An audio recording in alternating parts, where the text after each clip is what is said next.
The other day when I was finishing some shopping, you know what I mean, I saw this dress in a window and it was, where is it? Here. And it's really nice, it's really colorful, and I thought, well, I can do that with some remnants I have at home.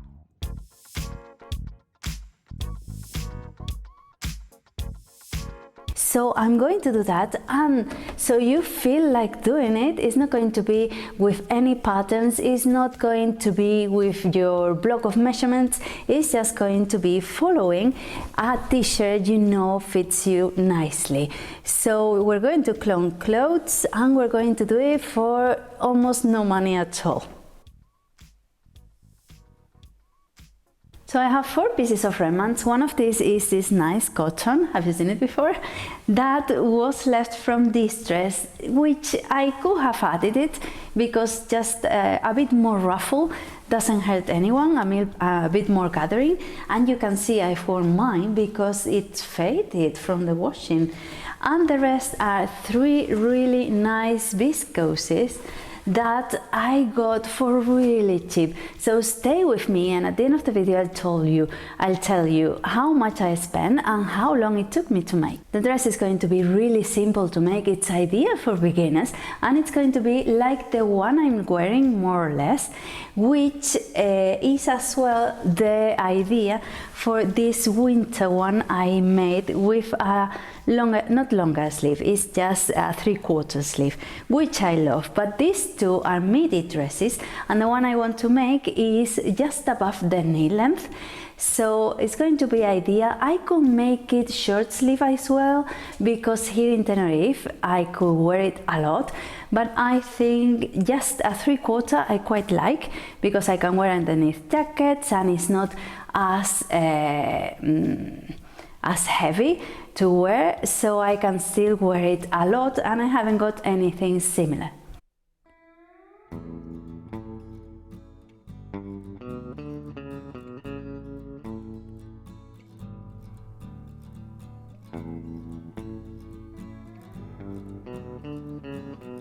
So for the bodice, with this folded in half, I'm just going to place my t-shirt on top, taking into account this is t-shirt material, so it's stretchy, so I'm going to leave it a bit looser.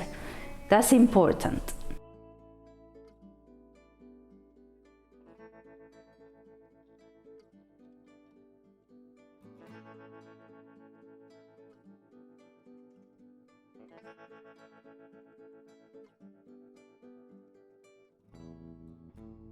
And then for the sleeves, I'm just going to do the same, fold it by this line, so I can trace the sleeve at once, leaving it loose as well, so it has a bit more volume, and you need to add the length you like it to be. In my case, just 3/4 plus 2 centimeters for the elastic band.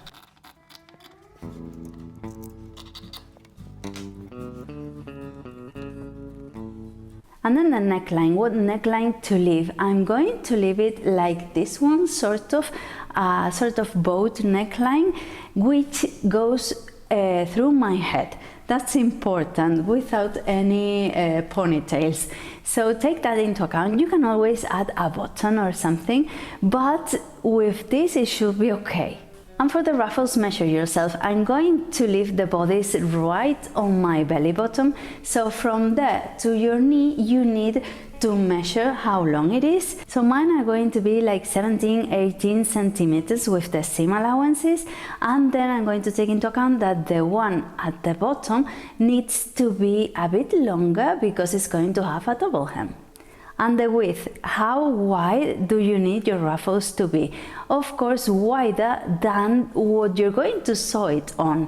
For example, for the first ruffle, I haven't got that much fabric, but it needs to be a bit wider than the bodice. And then you can add a measurement and a half, or even twice the one you have before. So that way it cascades down. Just think about this dress like a little tower of color. We were just to find the way to pile them up, and one after the other they're going to form this beautiful boho dress.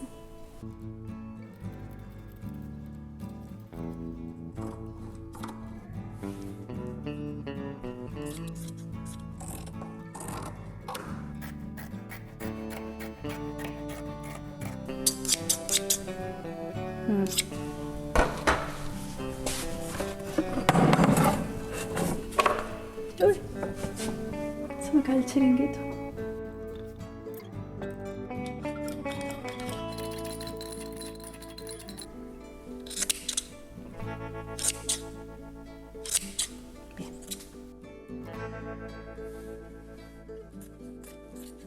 I'm going to trace my bodice pattern and sew it right sides together, and the same with the sleeves. So I can sew them together and start with the ruffles that need gathering, so I can sew them in cascade before sewing them to the dress. I have everything cut. I have the 2 sleeves, the bodice, front and back, and the 3 strips of fabric that are going to be the ruffles. And for that I need to fold them and sew them right sides together so they form this circle of fabric. And now that you're sitting on the machine, just start the gathering business. I'm going to sew 2 rows of stitches on top so I can gather it. I can pull and gather. And now I'm going to get the bodice ready by making the sleeves and the bodice. So I'm going to fold the sleeves and sew them along the inner seam, and for the bodice I'm going to put right sides together front and back and sew by the shoulders and side seams. This has no order in particular. You can just do it wherever you want. You can start sleeves, bodice, ruffles, or the other way around. It doesn't matter because it doesn't affect each other. The important thing is to have them ready, and you can do it all at once by sitting at the machine just once. My fabrics don't fray a lot, but just in case I'm going to zigzag stitch everything.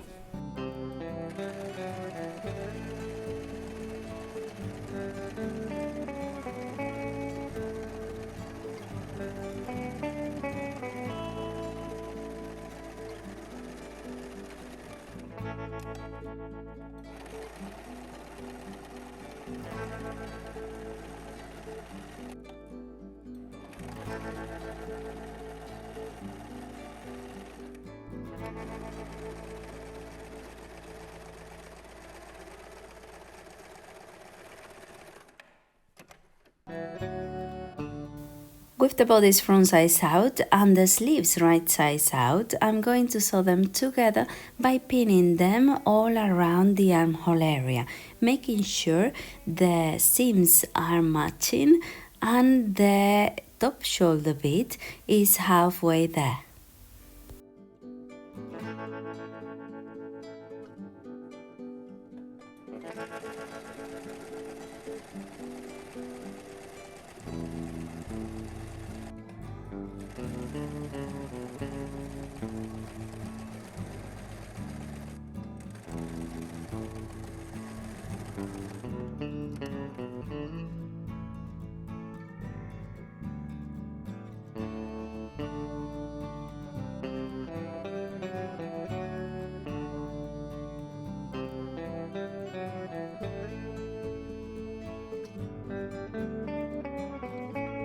And with this done, I'm going to start with the ruffles. I'm going to sew the first ruffle, the yellow one, to the bodice. And what I have to do is to gather it until it shrinks to the bodice measurement. It doesn't matter how much fabric you have to do this. And the same with the next one. The next one will have to shrink until the hemming line of my yellow one, and so on.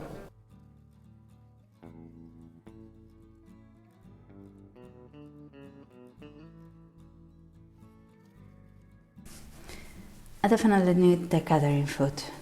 This is hideous, isn't it? So boring.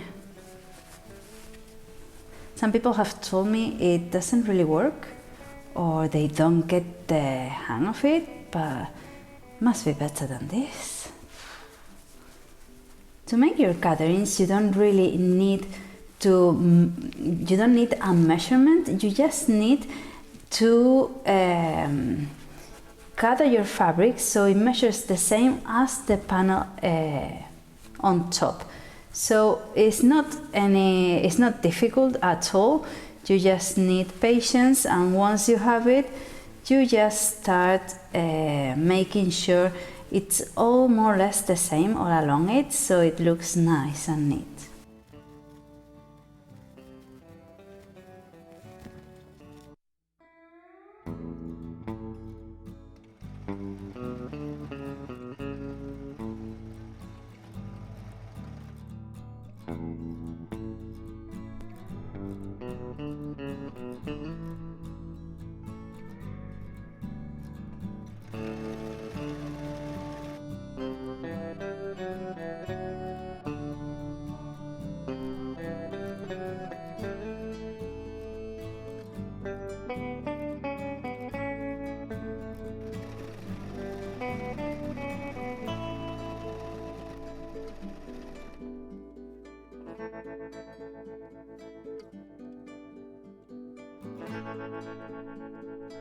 So this is looking good, and now I'm going to hem it. And for that, because it's navy blue, I don't want it in white really, so I'm going to change my bobbin, only the bobbin, the other one, the thread, I'm going to leave it in white. And why is that? Because I'm going to fold, and the part you're going to see is going to be on the bobbin, because I want to see where I'm sewing, so I'm folding on top. So that way it'll stay nicely down there in blue. And I'm not going to pin it, I'm not going to baste it, because I'm just used to doing it. But if you're not used to just making a double hem by folding twice, you can do that. You can pin it, you can baste it, or you can even, which is really good, press it. And that way it doesn't move and you're sure of what you're doing.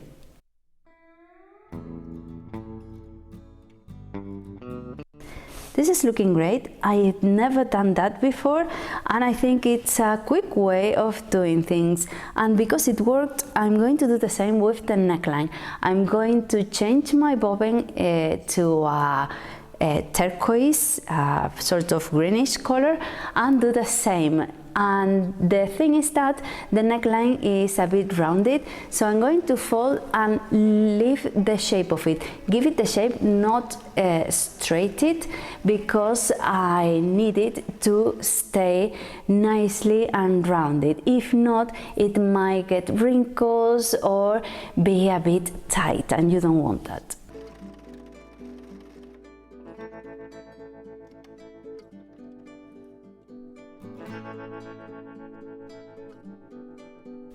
This is looking great. So pleased. And now what I have left to do is the waistband that goes on the sleeves. For that, the normal thing to do, what I've done before, is to make a double hem wide enough so I can put a, what's the name of that? Safety pin. I never remember that name. A safety pin in with the elastic band, so I can thread it in, then zigzag stitch it, and then finish that seam.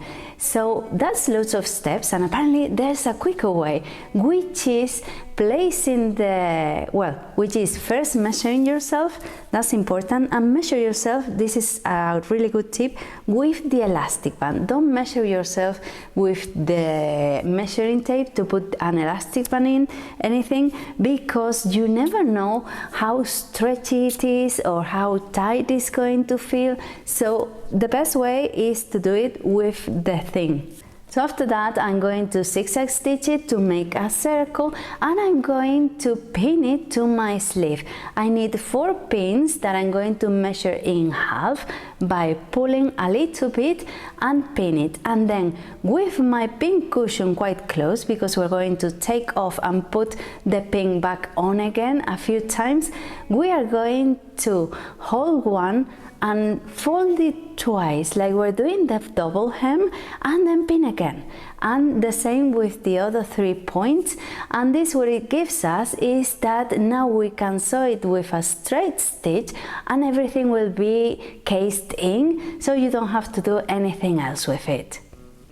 I think this is marvelous. I don't know why I haven't done it before. I never knew you could do this, and it's really good. Why do we have to pin it first and then fold? Because if we try to do it the other way around, or if we try to do it everything at once, it's going to twist probably. So better pin it and then fold it.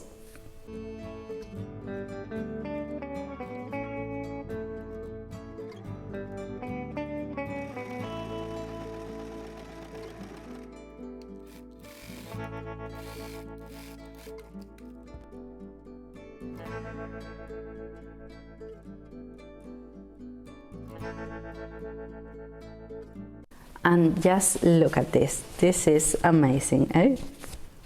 I'm so pleased. So this is it, it's done.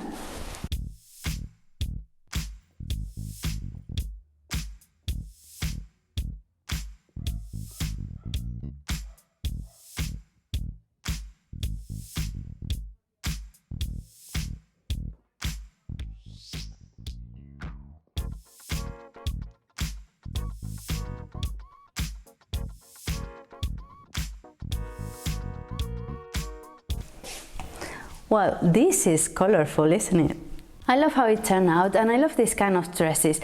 These boho style dresses with the ruffles, you just put it on and you forget about I love this kind of dresses. This boho style dress, it's really comfy. You just put it on and you just forget about everything. No zippers, no buttons, nothing. Really comfy and easy to do if you're a beginner. You can risk doing it because it's quite achievable. The elastic band was really easy to do. I'm quite pleased with how it turned out, and I love the sleeve. I can even pull it up if I want to wear it a bit more in spring, but it's just fine. And I love the neckline and what I did with the two different color threads in the bobbin. I think it was quite good, especially if you're working with different color fabrics. So this kind of dress, you can have it done in under 3 hours, and it cost me only €9 to make. These ones were €1 each, all these layers to the lilac one. I have two here, so it was €4. And then this one I had left was half a meter or even less, and at the time it was €9.90 a meter, so only €5 or even less. So that's that, quite achievable. And even though you don't like as much color, you'll have remnants or scraps that match your personality and your likings, and you can make something similar in the colors you love. So let me know down in the comments if you like this kind of boho dress, if you like the mixing print, and don't forget to subscribe if you like this kind of content, and I leave you a link here to all the dresses I've made so you can browse around. And if you want, you can even say hello on Instagram. I love saying, and I'll see you next week. Bye!